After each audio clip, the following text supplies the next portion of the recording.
This video was brought to you by Brilliant. For the past couple of years, the Russian economy has looked frustratingly invincible to Western policymakers. While inflation has ticked up higher than the Russian central bank would like, it's not been unmanageable, and that's in part a consequence of the fact that the Russian economy has actually been growing at an annual rate of about 4% for the past couple of years, according to official data. However, in recent weeks, it looks like the Russian economy has suddenly ground to a halt. Russia's official growth rate fell to 1.4% in the first quarter of this year, down from 5.4% a year ago. And high-frequency estimates suggest that Russia is now in a recession. So in this video, we're going to take a look at why Russia's economy has finally stalled, and what's going to happen next.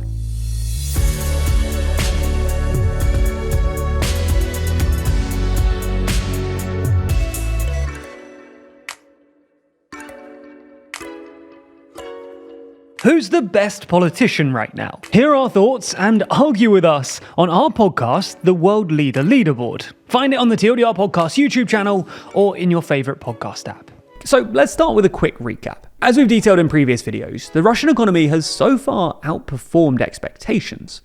When the West first imposed unprecedented sanctions on Russia after the full-scale invasion of Ukraine, there was a widespread consensus that the economic dislocation, plus the collapse of the ruble, would bring the Russian economy to its knees.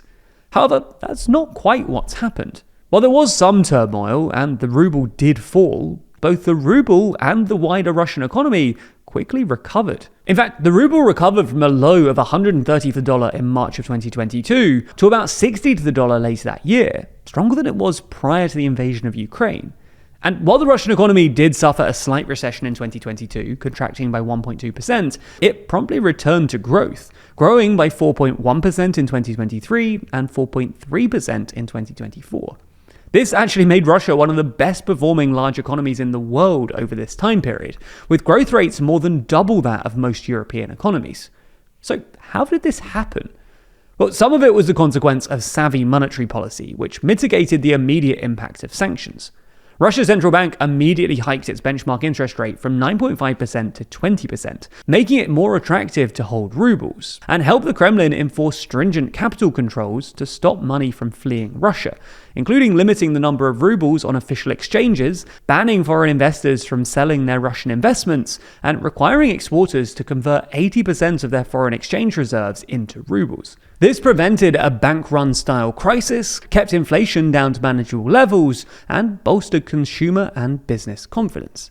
However, all of this was mostly driven by a steep increase in government spending, which was in turn funded by oil and gas revenues. Now, even though sanctions did force Russia to sell its oil and gas at a discount, prices were high enough in 2023 and 2024 for the Kremlin to still turn a tidy profit. And this allowed Russia to increase its military spending to about 8% of GDP, accounting for nearly a third of the federal budget. At the same time, there's good evidence to suggest that the Kremlin was forcing banks to lend money to businesses involved in the war effort at favorable rates, further stimulating the economy. This government-led stimulus was the main driver behind Russia's recent economic growth, and the reason that this recent spurt of growth has mostly been driven by the manufacturing and construction sectors, which are the most directly involved in the war effort.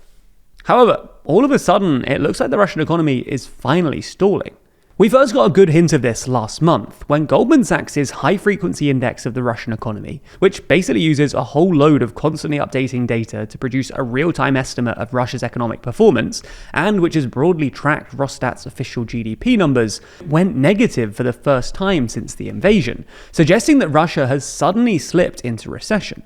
While the most recent batch of official data, which was published over the weekend, wasn't quite as pessimistic, Rosstat nonetheless admitted that according to provisional estimates, the Russian economy grew by just 1.4% year-on-year in the first quarter of 2025, down from 3.3% in the previous quarter, and below analyst estimates of 1.8%. So what's actually going on here? Why has the Russian economy slowed down so dramatically? Well, as we see it, there are three obvious reasons. The first is that the state-led reorientation of the Russian economy onto a war footing has essentially finished. Over the past couple of years, the Russian state has been plowing money into the economy, building factories to build weapons and employing people to work in those factories. However, 3 years into the war, and this transition is basically complete. The factories have been built, military spending can't increase much more, and there aren't that many more young men left to employ. This means that this government-led stimulus has essentially flatlined and is no longer driving GDP growth. The second reason is monetary policy. This increase in spending has meant more demand for goods and more money in circulation, which has in turn pushed up prices and caused inflation. This also created demand for workers in sectors like construction and manufacturing, a labour pool that was already being squeezed by conscription, which has meant a tight labour market and some pretty steep wage increases, pushing the Russian economy into a mild wage price spiral.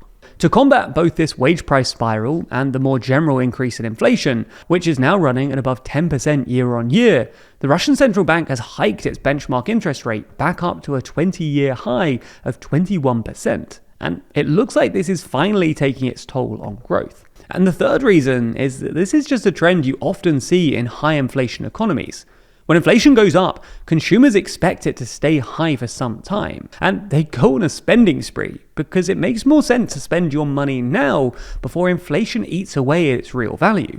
Think about it. If inflation in the UK, for instance, were at 10% and stayed there, you'd want to spend your cash now, because in a year's time, you'd be able to buy 10% less stuff. This obviously leads to a short-term consumption-led boom, but things quickly slow down once households exhaust their savings. We saw something similar happen in Turkey not too long ago, when persistent inflation caused Turkish households to essentially just spend all of their lira as fast as possible, creating a short-term but unsustainable boom in consumption.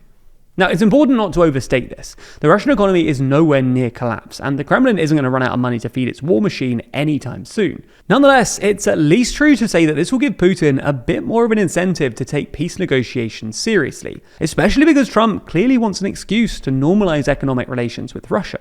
And all of this could suddenly become a much more pressing and urgent problem if oil prices don't recover, which seems pretty likely, given both the prospect of a new Iran deal and the fact that Saudi Arabia look intent on pumping more oil for the foreseeable future.